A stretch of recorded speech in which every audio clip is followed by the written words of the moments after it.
So I'm going to jump into the lesson 3 folder.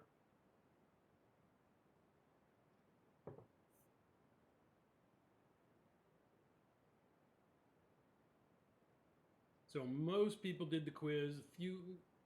Not quite as many people as did the week 1 quiz. Remember, you want to do those fairly easy marks. Those quizzes are going to total 10% of your final grade. So have a little look at what our plan is for today. We want to just, again, work with our database connection. We worked with it once last week. We did our kind of code unscramble exercise. We talked about what pieces of information are necessary and how we connect our PHP page up to a MySQL database. And last week we used that database connection so we could save data from the form we built into a table in our database. We built an items table and we started putting grocery items in the database. So what we want to do today is we want to do the opposite. So last week we had data coming from the web application to the database. This week we want to do the reverse. We've got data in the database, we want to retrieve it so we can display it within our PHP application. Okay. We're going to look also at using some different HTML structures in terms of formatting in some different ways, the query results that we run. If time allows, we're going to implement the Bootstrap CSS framework. Have you guys seen, did you work with Bootstrap at all in your HTML fundamentals class, or would that be new?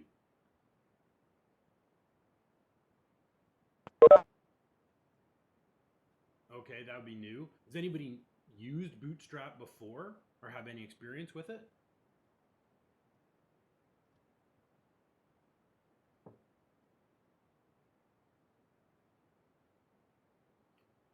Okay. So Bootstrap is basically a pre-built CSS framework and library.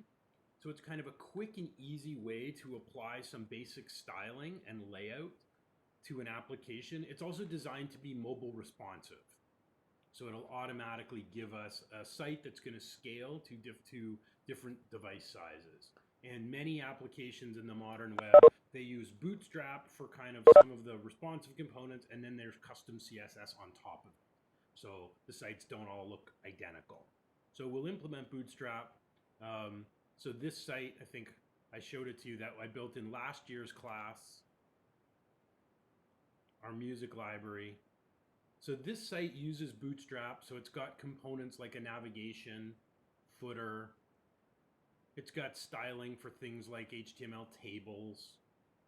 And it's mobile responsive in that if I shrink my window, I get this little, we call it the hamburger menu. So these are all components that come with Bootstrap. But then I've also created my own custom CSS to add my own colors, for example. So if we look at the source here, we'll see a few different CSS links. I've got a link to Bootstrap, and then I have a link to my own custom style sheet. So we're going to want to do the same thing in our grocery manager site that we're building. And then I'm going to give you lab 1, which is designed for you to do some practice on your own at reading and displaying data. And that lab's going to be due next week. Pretty simple. You only have to submit one PHP file for it. Guess that's the plan for today.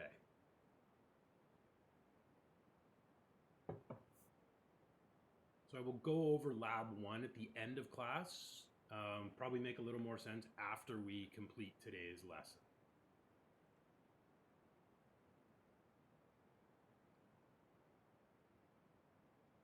So what does the process look like? My image is gone, so I'll just upload it, re-upload it.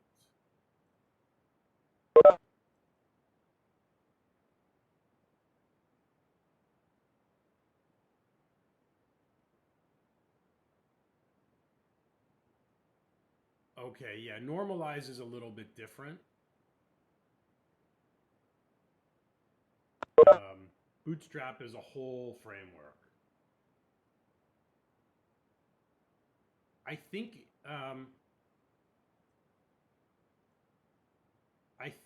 good question, Mason.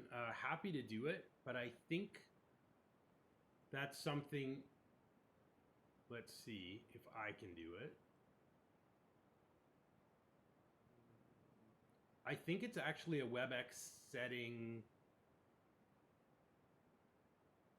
that each of you set. I'm just going to double check that.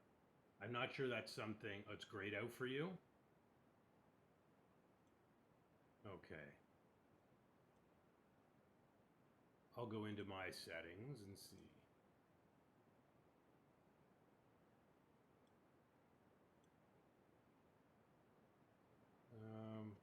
All right.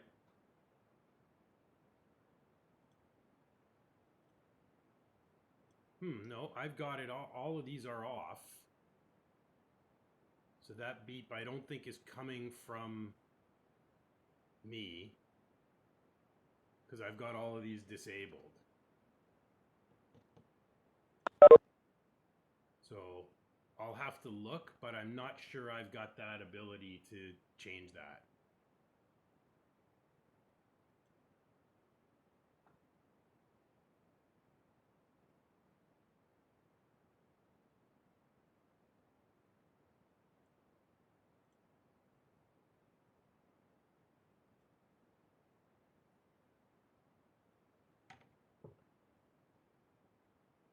Okay, I can't.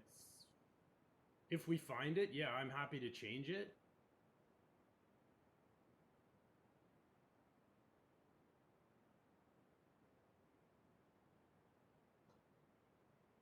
Okay, Mason, if you find out where to do it, let me know, and sure, I'll adjust that setting if we can find it.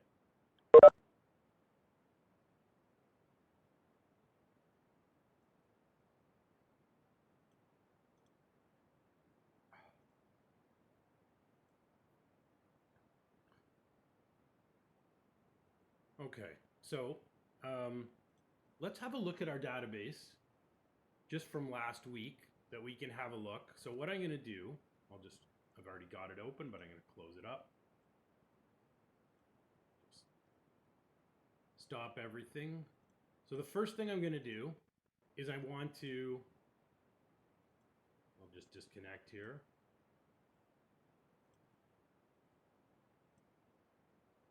So I want to connect to the AWS database, which means we're going to need to connect to our VPN. So in Windows, I'm going to right click my open VPN icon, tray icon, and click connect. If you're on Mac, you can open up TunnelBlick and connect to AWS. Windows will give me a little message here saying I'm connected at the IP 10.8.0.22. We may as well do this every Tuesday when you come to class. I'm then going to open up my Sql Workbench. And my connection is already saved here from last week. Your connection should be saved here as well. If you haven't saved your connection, you can just create a new one. You can enter your AWS credentials. And the instructions for this, if you need it, they're on D2L under weekly learning, useful links and resources. The instructions on connecting to your database are here if you need them. But we did do this last week. So I'm going to open up my database.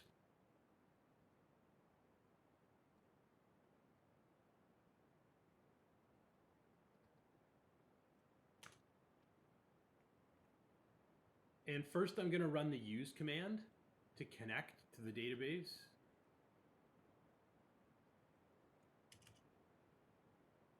And then what command would I run? We built an items table last week and we saved some data in it. How could we look at the contents of that table?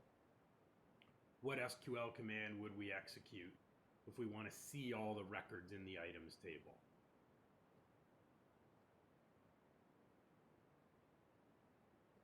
Thanks, Megan. So we run select star from items. So I'm just going to execute this, and you'll replace rich100 with your own AWS username. So I've got 12 rows in mine. I've got some noddles, grapes, tomatoes, shiitake. Got Xavier in my database, in my grocery list.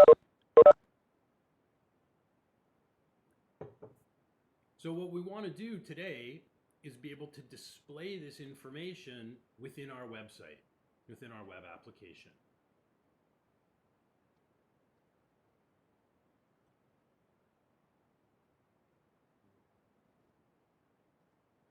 So here's what we're going to do. Go back to my lesson 3 folder. So we're going to select and display this data in a few different ways. So the first thing you need to do is, and we're going to do this next activity kind of like we did last week in breakout groups. Okay, so in D2L, up in the menu, if you go to Other Tools and Groups, you should be able to find your breakout group. It'll be the same group as last week. I'm not creating new groups each semester. But if you go into breakout groups, you should be able to see which group you're in. So there's 8 groups.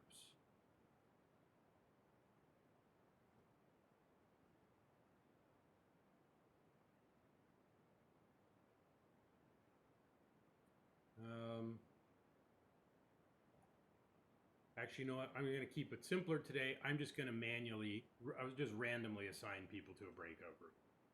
That'll be simpler for today.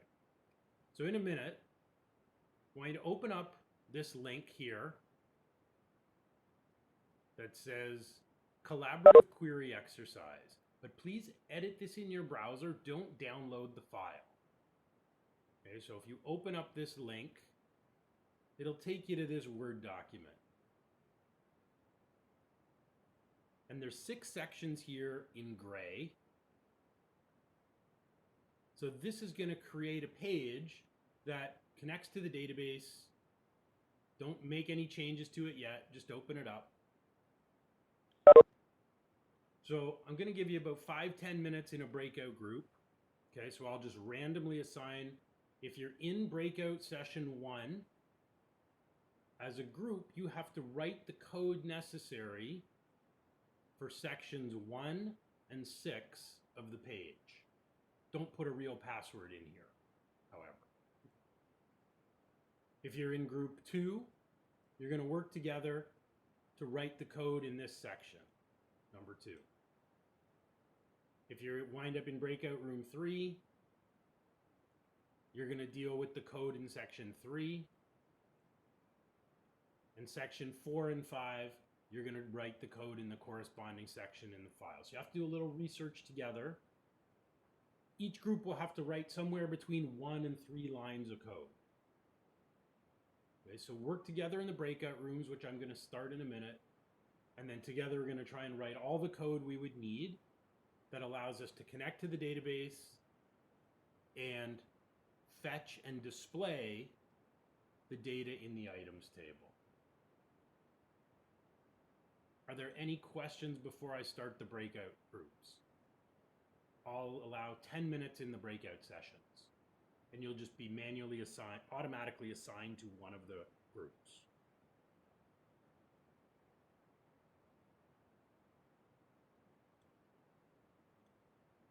The document is this item here, Collaborative Query Exercise. So just open this up, and that's going to open up on OneDrive this Word document in your browser.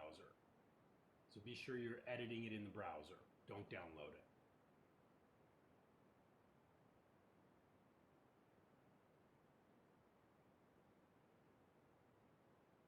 Week lesson 3, you mean the folder isn't open?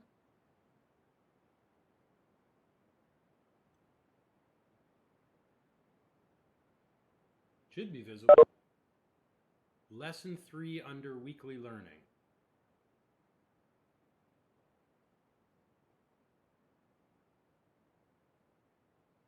Okay, so I'm going to start the breakout groups. If you have questions, then just let me know. And I'm going to pause the recording. So, first thing I'm going to do, I'm going to start up my XAMPP server.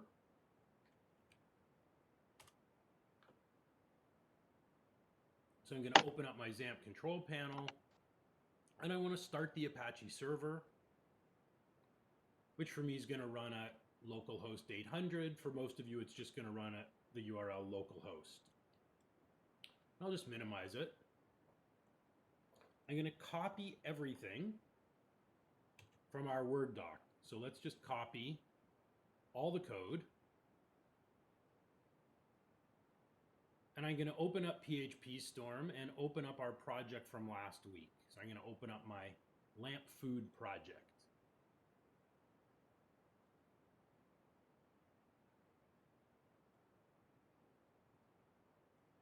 And I'm going to make a new PHP file for today.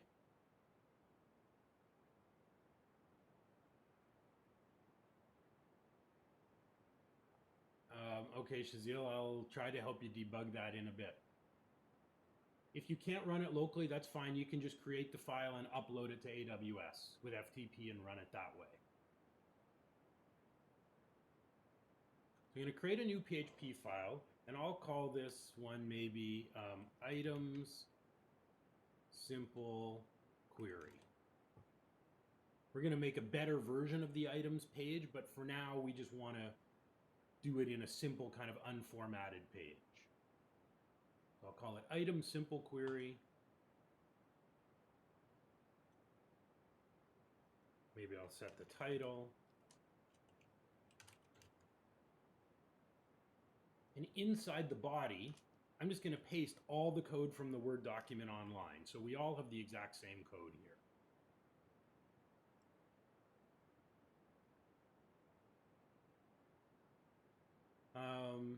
Okay, now our code editor, we're getting some red lines. So a lot of our code is good. We get these little red lines. So why on lines 13, 15, 17, why have I got red lines at the end? Phpstorm's actually giving me a clue, but something's missing.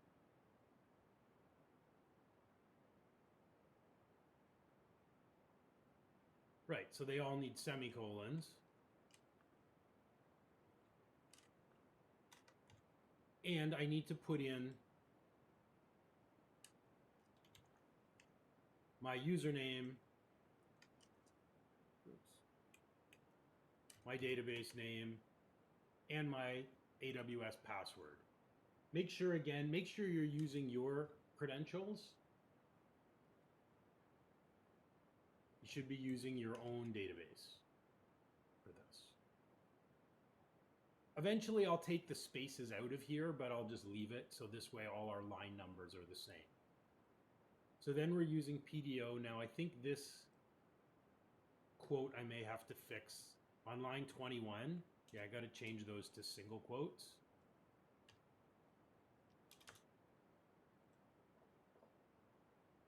But our host for everybody, 172, 31, 22, 43. And then we're just using our user, database, and password variables that we've declared up above. Same here, this quotation mark didn't get properly converted, so I'll just replace it.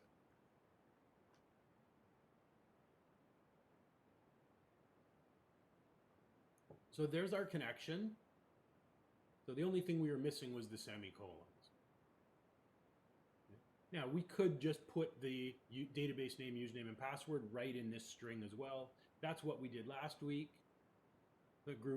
Our first group decided to put the values in variables first. That's totally fine. So our SQL query is going to be select star from artist. Whoops. Instead of artist, what should our table name be? What table do we have in the database?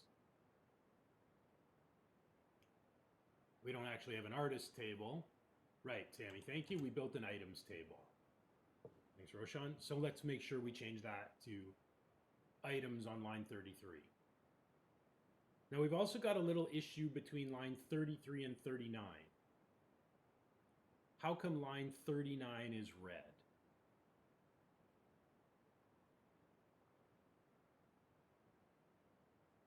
Once we finish this, don't worry, I will put all the code up on Pastebin in case you miss anything. Yeah, so it's case sensitive. If we declare the variable in all caps, then we have to reference it in all caps. So we could do it one of either way. Personally, just because I've already named the other variables in lowercase, all lowercase, which is typically what I do in PHP for consistency, I'm just going to actually change line 33 to be all lowercase.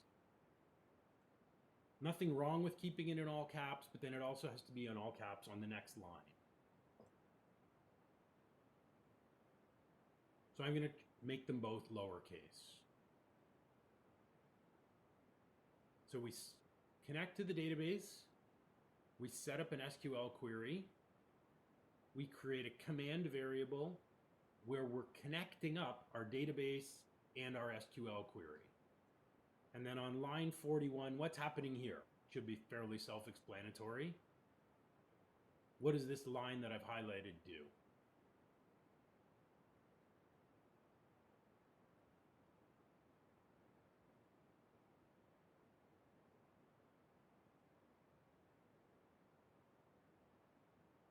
What will happen when line 41 run? Right, that's right, Ivan. It actually executes the query. So it's the equivalent in PHP of highlighting that line and clicking the execute button. It actually goes into the table and fetches out, goes into the table, runs the query. Okay, so now how do we get a list of data? Our command runs the query, and our command has a built-in method called fetchAll. And we're going to store fetchAll in a variable, basically it's an array called items. So there's different fetch methods in PHP. We call fetchAll when we're querying a list of records.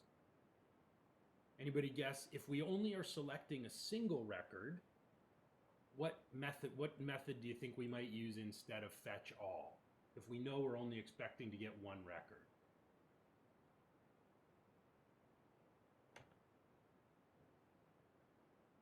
We could use fetchAll, but there's a more efficient kind of version of this method when we only want one record from the database. Ah, good guess, Jeremy. Really good guess. Even simpler. Yeah, Preston, Ivan, exactly. There's a fetch method. So we'll use fetchAll when we're getting a list. We'll use fetch when we know we're selecting a single record. Okay, so now we've got this list of items in an array. Use a for each loop. Okay, I'm just going to put in a space here. So we're going to loop through our items as this ampersand we've got to remove. So for each items as individual items, okay. And again, our quotes just didn't get transferred properly. So I'm just going to retype the single quotes.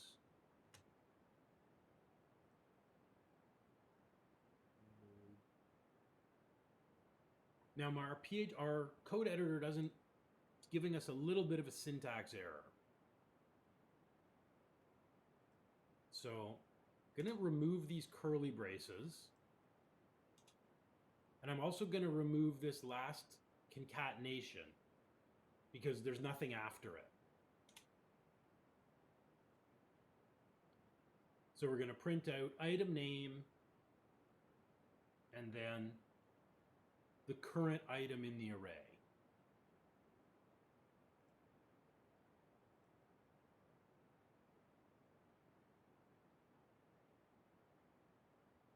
And we got to take out the little smiley face on line 66, causes an error.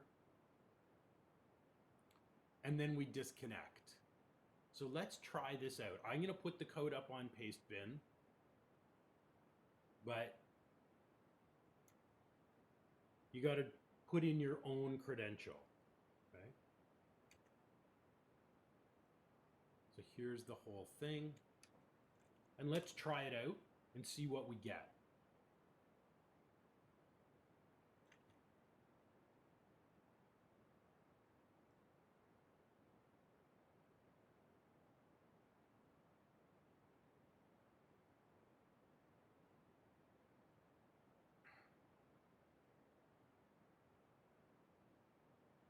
Okay, Pastebin won't let me, so we'll try.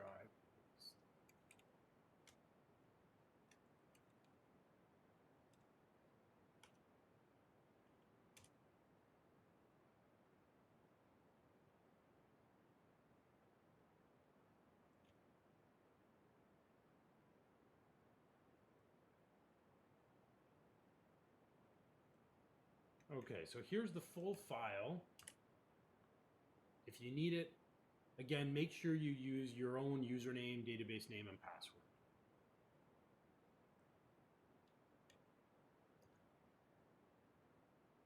So now I want to try this page out. So I'm going to go to my browser, and I'll go to localhost. For me, 800. For you, you're not going to have the :800. And then our lamp food, I want to open items, Sql Query .php. Okay.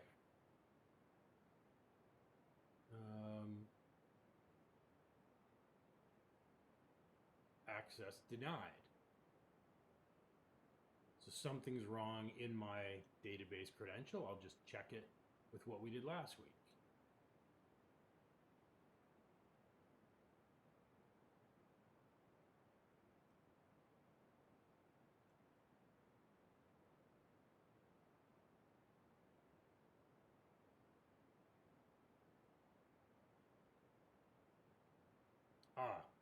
Here's the issue.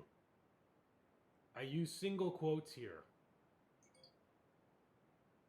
If I use single quotes, the database is treated as a literal string. So if I'm going to inject a variable here, I have to use double quotes.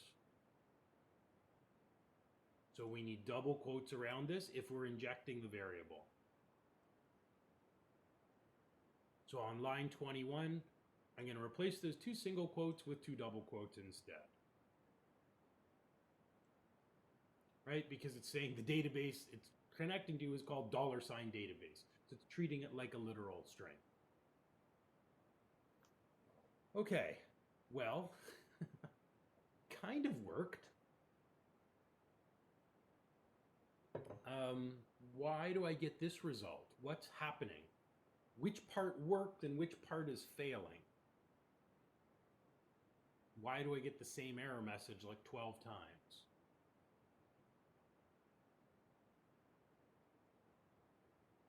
Right, so the query is actually working, right? There's 12 error messages. So it is fetching the records properly and looping through. So our code up to here, this is all correct. We simply need to make a little adjustment here. Keep in mind, it says array to string conversion. So this individual items variable, this is an array, right? It's an entire row from the database query. So it contains 3 separate columns.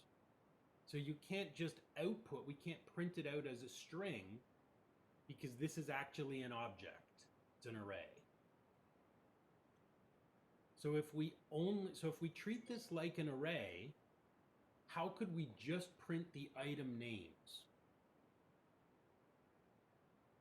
Keeping in mind that $end items is an array with 3 values, 3 columns in it.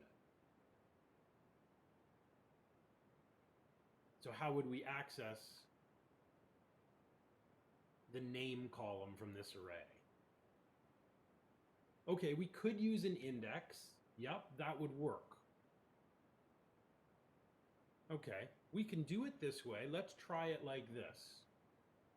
As Mason and Megan said, right? Our name is at index 1. It's the second column. So let's change that to be end items 1. And refresh. There we go. There's our data. Now that's functional. I don't really recommend using the indexes. There's a more descriptive way we could reference that column. What could we substitute instead of the 1?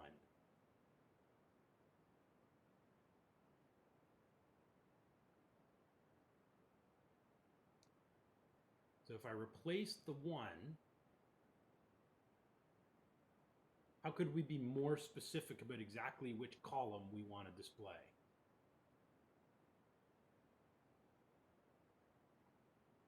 Megan, you're very close. It is a string though, so it actually has to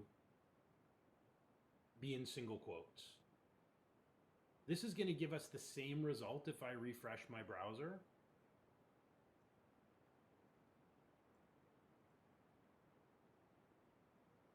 So you can use the column indexes in the array.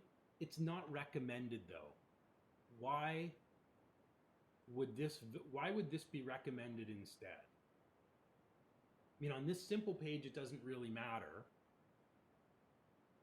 But most of the time, we're better off naming the column specifically instead of using just their array index. How come?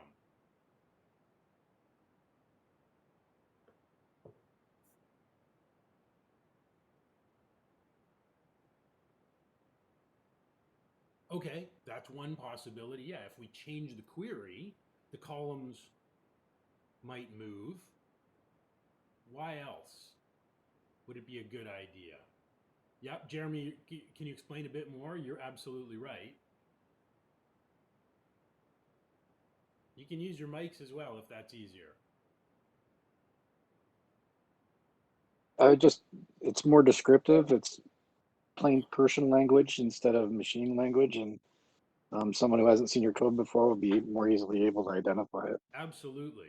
And keep in mind, this is a really simple query, right? With a simple table. So if something goes wrong, well, we've only got 3 columns, 0, 1, and 2. What about a query that looks like this one?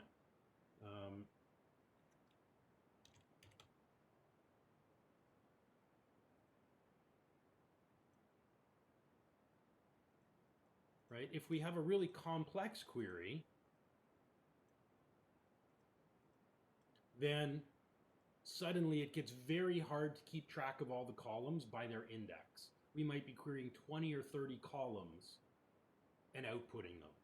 So if each value has to go in a specific place on the page, it's going to be really hard to manage if by the column indexes. So yes, they work, but I would recommend that you reference the columns by name with a square bracket and in single quotes. And they are case sensitive. So if I do this,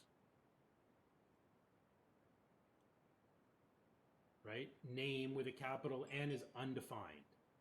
So again, it helps to be consistent with the way we name things. If I use all lowercase in my database or camel case, I'll do the same thing in my code so I don't get these types of naming convention mismatches. Okay, so there's our first file. So we can fetch and display with a for each loop all the data in the database. Doesn't look very good, right? Eventually we want to be able to display our items, something like this instead.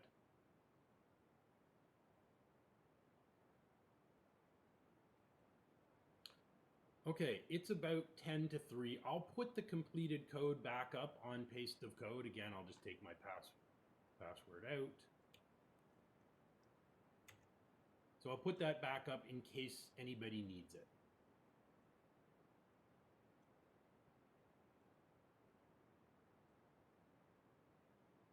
So I'll just make a new one. I'll put the new link in the chat. Does anybody have any questions before we take a break?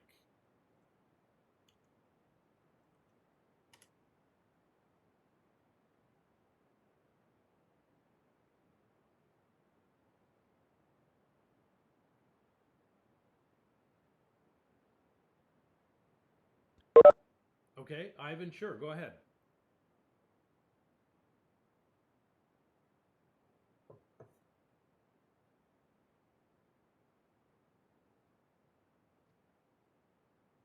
Okay, so the link to get your page, I'll put in the chat. It will be the exact same as mine, except mine has :800.